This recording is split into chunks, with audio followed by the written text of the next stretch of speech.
It's time for Mainstream Madness, where fasting causes insulin resistance and the best way to start your day is with sugar.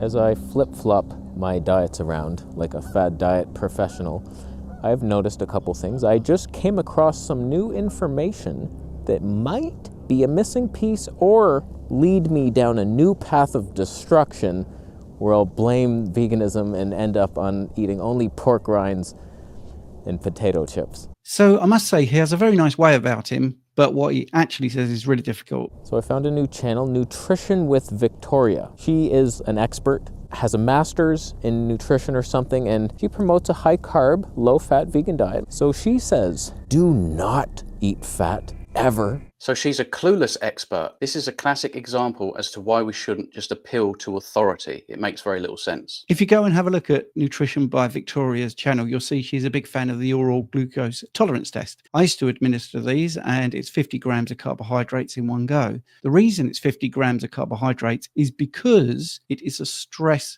to the body. That's actually in the literature. If I was to take one of those tests, I wouldn't want to pass it in inverted commas, because I don't think the body is designed to take 50 grams of carbohydrates in one go. Just imagine the insulin response. If you want to improve insulin sensitivity, it's more carbs. Here's where I got it wrong. I'm doing this high carb, low fat thing because fat promotes insulin resistance. They're talking about a study from Professor Ben Bickman in 2011, but they're misreading the study. That was a study where they had only petri dishes or infusions of fat. Even Ben himself admits that this was problematic. It had a limitation. Basically, the people in the study weren't people in the study really eating fat. And once you eat fat, you get a completely different result. Too much fat is what causes diabetes and all that. I mean, the whole idea around insulin resistance is that you have these receptors on the cells that no longer open the door, and that is just evidence that they don't want the stress of the glycation. So that's why they're blocking it out. And this is why then we're given insulin to try and force the sugar back into the cells. And that's not a good thing. And so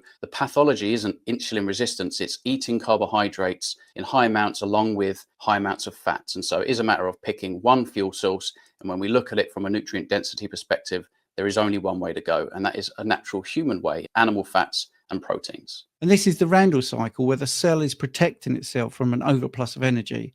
So it's not really insulin resistance as such, but exactly what you say, the cell protecting itself. It's basically saying we don't want any glucose or we don't want any fat because we've got enough already. And it's the cross inhibition of those two things. What you need to do is, like you say, either have your protein and carbs or proteins and fats. And if you're only going to eat plants, you have to supplement. If you're choosing fats and proteins from animals, you're ticking all the boxes. What I didn't know was that fasting can also cause insulin resistance. That's a fallacy. So here I am eating one meal a day thinking, my glycogen stores, those are drained, buddy.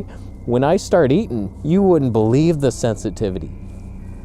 I think I was wrong. When we fast, we deplete our glycogen stores in the muscles and in the liver, and then we lower insulin and begin to utilize fats for fuel. And she's quoting this guy from like the 1930s or something, Hemsworth. You've probably heard of him. He's like the guy who discovered the glucose tolerance test. One of the other things about the oral glucose tolerance test is I remember we'd have to instruct people to eat at least 150 grams of carbohydrates per day for several days prior to the test, and that they would have to be fasting for 10 to 16 hours beforehand. It's not a very reliable test, and what you're doing is you're prepping your body to be able to pass the test rather than prove that you're very healthy. He's the master, and he's always said low fat is the key, and starving is also the missing key that was missing from my brain. I did not know that. So there's a little bit of misinformation when he talks about Harold Hemsworth. He isn't into starvation. That was Dr. Frederick Allen. Hemsworth was the guy that was able to determine that people had either type 1 or type 2 diabetes. Dr. Frederick Allen was an advocate of starving, and we're talking proper starving, not realizing, of course, that what he was actually doing was reducing carbohydrates to absolute zero. As soon as those people that were allegedly cured by starving, they went back to the old way of eating. Guess what happened? I think I know. My blood sugar.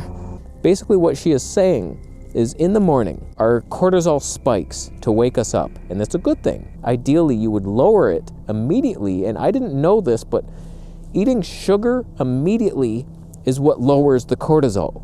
I don't think he's really making any joined up thinking here, because cortisol is trying to raise your blood glucose just to get all the nutrients to your body to wake you up and get you moving for the day. So like your body spikes the cortisol to help you hunt for sugar. When you put sugar into your body is really smart. The cortisol will detect this extra sugar in your blood and immediately lower, because it's done its job. That's the only reason it lowers. And so once you get the sugar, the stress hormones come down. That could be what has been causing me acne. It's stress and hormonal. Instead of sugar is effing me and feeding candida. The cortisol awakening response is part of a natural cycle. It's not an issue that we need to address by consuming loads of sugar. Cortisol is simply necessary for metabolic homeostasis. I woke up today, instead of just distilled water, I had a quarter cup of organic, raw cane sugar with lemon. I highlighted the lemon. That's real food. Apparently, the more sugar you eat, the more insulin sensitive you become. So it's like the more the better. So when we look at the 3 macronutrients, it's the fat that has the least effect on insulin, then protein, and you'll have to have a fairly large amount of protein in one bolus to have a kind of insulin bump. And then, of course, it's carbohydrates, where we get these classic spikes. So when we're talking about blood glucose, many people want it to be under 100 milligrams per deciliter, and they say the ideal is around 80 milligrams per deciliter. But what is that in actual sugar? A quarter of a teaspoon difference in 5 liters of blood. Cooked rice tonight, just to try this sugar thing. Rice and jam. Strawberry jam, all organic. Take that much to the bank. That's all I know. For those of you that don't know, there was a chap called John Hickson, and he was director of the Sugar Research Foundation, and he was the chap that authorized the payment of 2 Harvard researchers, equivalent of $50,000 in today's money, to make sure that fat was implicated as the problem and not sugar. He would love these people on the internet telling you to eat bucket loads of sugar. Next up, we have the BBC covering cancer and these cases that are skyrocketing in young people over the last 5 years. David, I want to hear about why we're seeing this increase in cancer amongst younger people. Well, it's very interesting, actually, because it really has only been in the last 5 years. Do we know why? The most obvious one is obesity, obviously. So he raises obesity as a potential factor, yet the oncologist says that most of his patients that he's seeing aren't obese. When you speak to oncologists, they often tell you that the patients they're seeing are, they're not obese, they're young, they're healthy. That just makes no sense. One idea, for example, is artificial light. Which no doubt is a problem, but nothing really has changed in a big way over the last 5 years. It's maybe less sleep and also poorer quality sleep. Sleep is another factor, but again, not something that's changed immensely over the last 5 years. And I would say the same goes for the consumption of highly processed foods and the use of antibiotics. There's a lot of talk at the moment about ultra-processed foods. If you look at antibiotic rates, they've really gone up a lot in the last few decades. So what do you think it might be, Stephen? Well, my best guess is it's something that's been introduced in the last 5 years. We probably shouldn't mention it. We'll lock it down. Yeah.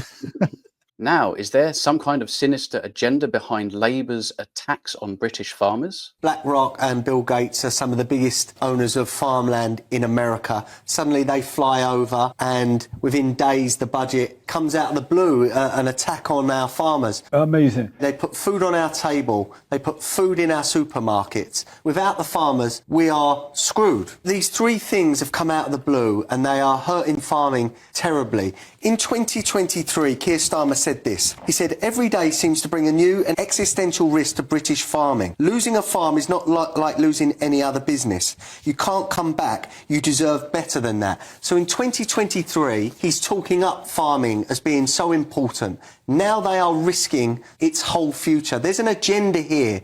It doesn't make sense. As you say, to tax them for 500 million per year, but we give foreign farmers 500 million a year. So make it make sense. They're either incredibly stupid or there is a sinister agenda at play. Let us know what you think on that one.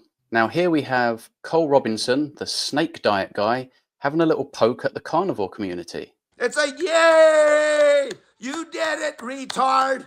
Yay! You know why you're a retard? Because you started a carnivore diet in the first place. Stupid dummy. Like Sean Baker. The one time he got mediocrely lean because he cut fat out of his diet and then he was on straight protein, no energy. Couldn't hold on to it for his life. Why does Cole think that being such low body fat is a marker or an indication of optimal health? The animal kingdom runs on fats, and we even store fat as energy. I wonder why. Say yay! And every single zero carb carnivore is like just always post that picture. Look at this, one guy, yay! Well, that's a great video. That's very convincing, telling me that eating lots of sugar makes you very calm and logical and rational. Absolutely so convinced. But one thing I would say, I think it's a bit disingenuous to have a pop at Sean Baker when Cole was very unknown, I would say, didn't have many followers, and actually it was Sean Baker that gave him a platform and was very generous to him. Maybe it's just a personality flaw there as well.